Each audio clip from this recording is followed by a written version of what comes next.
Welcome to Family Basics 101. I'm Dr. Bruce McClure, and as we continue our series on premarital counseling, we'll talk today about why would a person even contemplate marriage? What are some reasons for marriage? If that question was proposed to an individual, have you ever wondered how they would answer it? Why get married? What are some of the reasons why an individual should marry? How many reasons have you given to your friends or to your family explaining how you reached such a crucial decision in your life? As we look today in the lesson at the biblical reasons why one should marry compared to what others say, consider your reasons. Are they more like what others say, or are they more in line with what the Bible says about why people really should get married? It is your responsibility to make sure that you know why you want to say, I do. Here's several possible reasons that are fairly solid when it comes to reasons why one should get married. Number one, it's just not good for a man to be alone. It's not good for a woman to be alone. Now, alone means isolated. Alone means no one's like you to really be with. Alone means I want to be with someone, but I can't be with someone. Look at alone as there's a drive inside of you that really want companionship. And yet there's another piece of you that says, I do not want the commitment of this relationship. At some point, a decision has to be made. Why get married?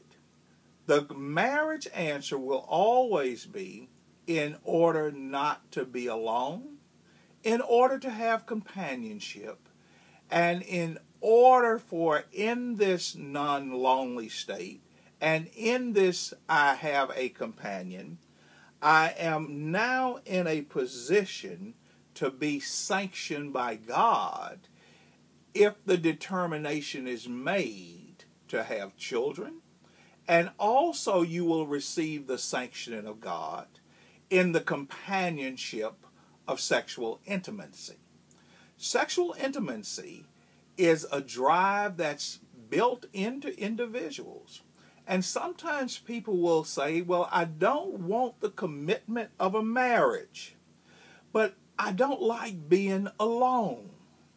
Some individuals will say, well, I don't want the commitment of a marriage, but I think my body is telling me that there's an urge, there's a need for this sensation to be fulfilled.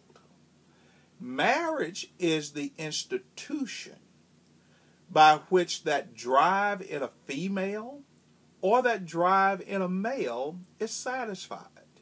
And contrary to popular belief in the 21st century, one of the reasons why individuals marry is so that they can have a helper that is similar to them. It is not a same-sex similarity. It is an opposite-sex similarity.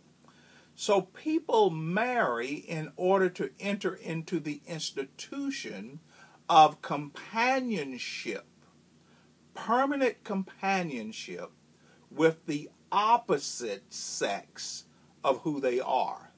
The male engages into a companionship with a female.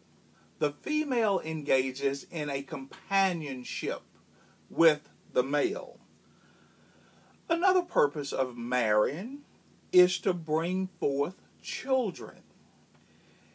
if the two individuals understand clearly that this is probably one of the results of marrying, then if the husband is told by the wife one day, guess what? We're going to have a baby.